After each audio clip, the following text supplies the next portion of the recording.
My dear friends, Shimon has sometimes been accused of lapsing into hyperbole, and you heard it tonight. Shimon, but not, you were overly generous and overly exaggerating, but not when you use the words, my friend. And our friendship will continue throughout our lifetimes. I thank you for your kind words.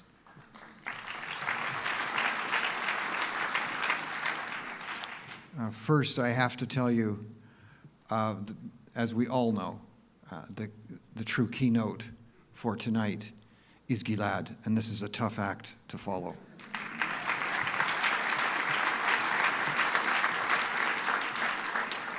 I'm going to do something right now, and that is, this is not an advertisement for the iPod or the iPhone, but I am setting my timer right now because I've been given very clear instructions, and if you hear this bell go off, that means I've spoken too long, and I have set it for midnight, and so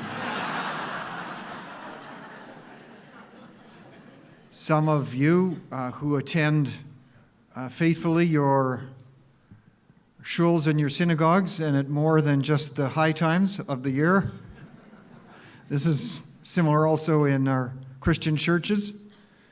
And there was one such time when the pastor, now maybe this, I know this doesn't happen in this wonderful place or in reference to any rabbis here tonight, but the pastor, when he got up, he took off his watch and he set it and he put it right here. And one of the newcomers to the church said to the person who brought him, he said, when the pastor takes off his watch and puts it up there, what does that mean? And his friend said, around here, not very much. But I want to assure you that I have an eye on the clock, and your time is valuable and your time is precious.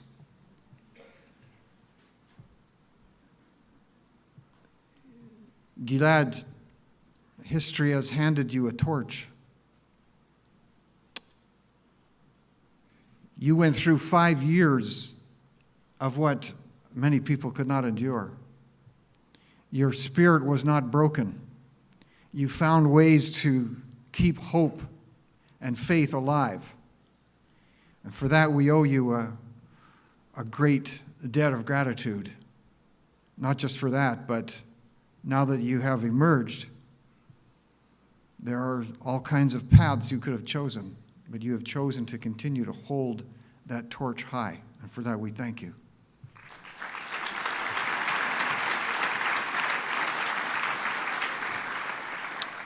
I've had the honor of speaking here not too long ago, last year.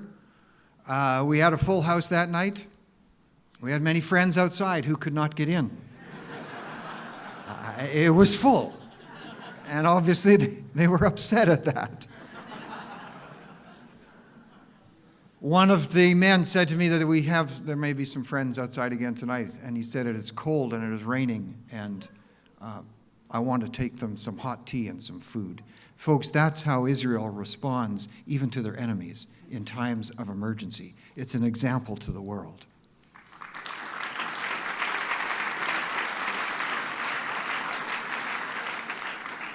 There are many of you here whom I know and are friends, and we've seen each other, and we've fought in different kinds of battles from time to time together out in political campaigns. And many of you are asking for an update, so just let me give that to you quickly. As many of you know, I did not choose to run in the last election. I'm working in the private sector now. I tried to explain this to one of my little grandchildren a while ago, and he said, what are you doing now, Grandpa? And I said, well, among other things, I have my own little business. And he said, oh, I guess that means you're not famous anymore. Grandkids have a way of bringing it all down to earth. I was driving with one of my grandsons, about 7 years old, not long ago. He was looking out the window and just staring, and I said, what are you thinking about? What are you thinking about? And he paused and he said, oh, my childhood.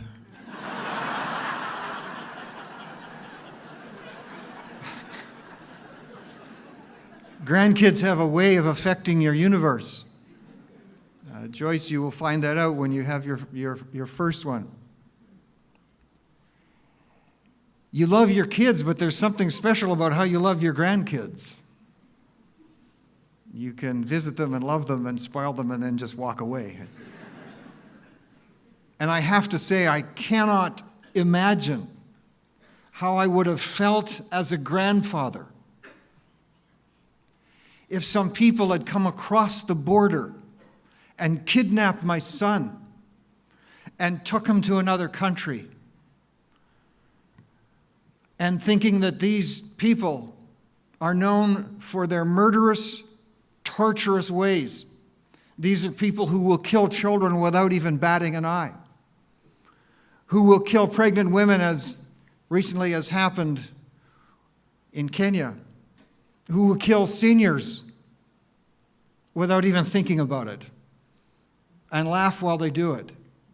And I can't imagine, as a grandparent, how I would have felt if it had been my grandson taken by people like that. I can't imagine what the parents of Gilad would have gone through. I do know I never want that to happen to my grandchildren or to your grandchildren or to other grandchildren. And that is why, my dear friends, it is so important, even at times where it looks impossible, not to fall into this thing that we sometimes fall into, saying, well, there's nothing we can do. The situation's impossible. There's nothing we can do. We cannot say that.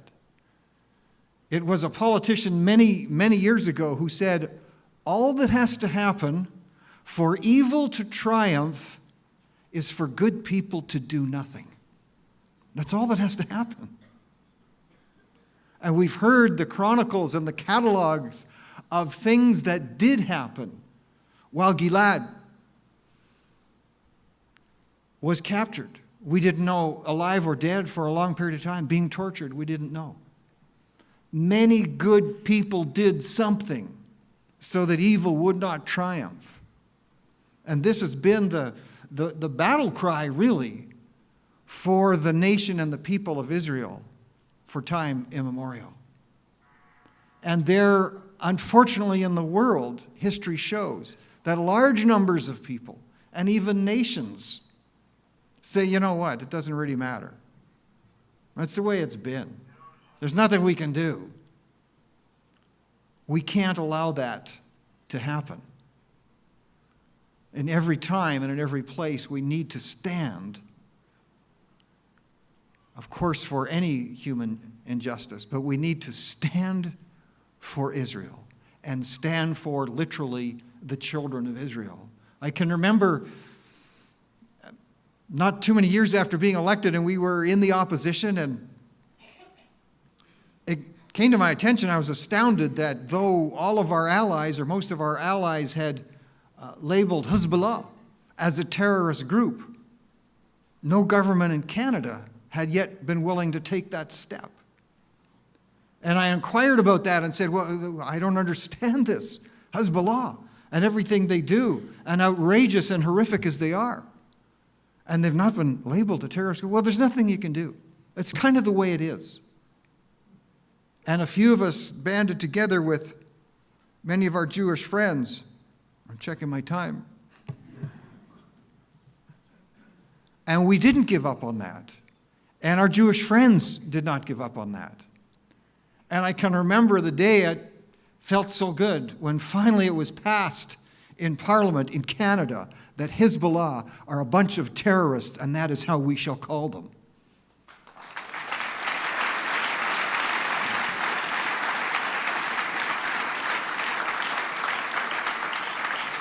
When my friend Tim, many people at the start, when he was talking about that type of that private members initiative, you know, you can't do that. It's way out there. It'll never happen. And he persevered, and the government declared it, and it happened. Thank you, Tim, and God bless you.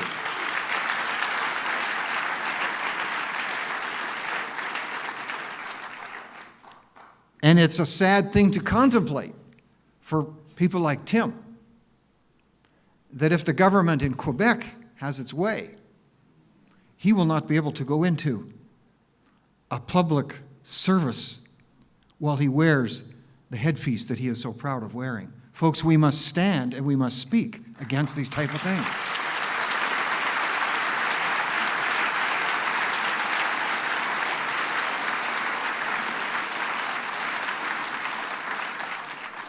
I remember when we formed the government, I was first appointed Minister of Public Safety, had the great honor of working with wonderful people like Avi Dichter and others like that.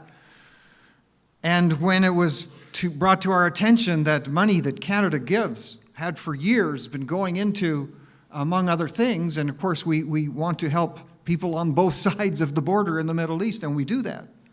But Canadian dollars were going to funding textbooks that were saying horrific things about Jews and the nation of Israel. And I was told, and others were told, well, it's just the way it is. You really, it would take so long, and it's so hard to address. No, you address it. You speak up and you take a stand and you draw a line and you say no more money going to books that say those types of things about Jewish people and the people of Israel.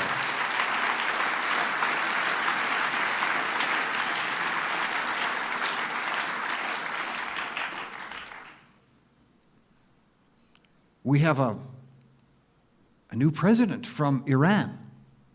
And the newspapers and the mainstream media, I mean, God bless our friends in the media, if either of you are here tonight. They so quickly buy a story without the verifiable truth. Now, I'm an optimist, and I want to believe this is a different man, but there's things must be remembered. He still reports and can do nothing without the approval of the Supreme Council and the Ayatollah. He was one of 6 who ran for president. 600 were disqualified. Is that something to be proud of in Iran? You survived the test of the 12 guardians? And you saw it, I hope you saw it, when he was asked the specific question by the reporter, do you believe the Holocaust happened? He said, I'm not a historian. I'm not a historian. I'm not a historian. That's what he said. And the mainstream media and many in different governments are falling all over him as if this is a wonderful new change. He is on record only about 10 years ago bragging to his friends at the Supreme Council that while weapons inspectors were supposedly going to go to Tehran, he was delaying things by giving speeches about not having nuclear weapons. In Syria, we have a leader who, on a number of occasions, gassed people to death. Jewish people know something about being gassed to death. He did it on a number of occasions, hundreds of children.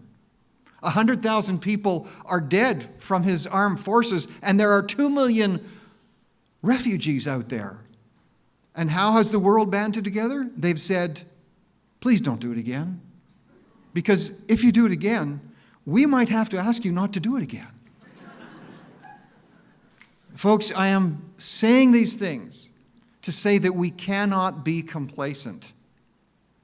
That we must never give up standing up for and speaking against that which is evil. We can never stop doing that.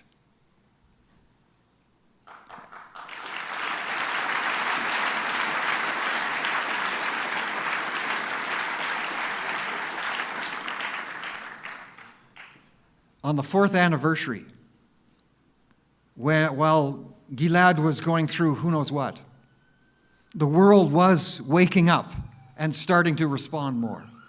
On that 4th anniversary, for instance, in Switzerland, some of the great cathedrals turned the lights off in honor of Gilad and to send a message that there were people around the world who cared.